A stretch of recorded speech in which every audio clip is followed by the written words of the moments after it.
Olá, hoje eu vou dar uma dica de ouro aqui dentro do BricsCAD. Bom, na dica anterior eu informei como criar aqui, né, nossas paredes já com a espessura do nosso projeto, né? Agora eu vou definir aqui uma paginação quadrada, né? 85 por 85. Então é bem simples, né? Eu vou vir aqui, e é um ambiente aberto também, né? Você pode ver que tem essa abertura aqui, mas eu vou deixar essa paginação apenas dentro desse cômodo. Então vem aqui em hachura, né? Que é o comando H. E aqui, normalmente ele vem assim, definir, né? E aí eu vou deixar aqui no user, que é eu que vou definir.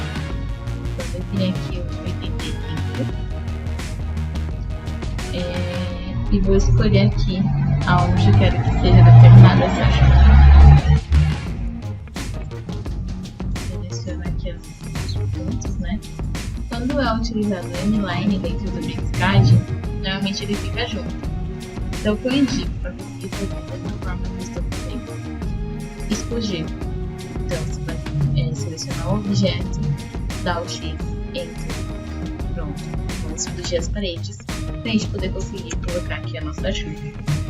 Nota que a minha hachura aqui ela já veio, né, na minha paginação, mas eu quero definir da onde começa a minha paginação e eu quero começar ela daqui nesse ponto aqui.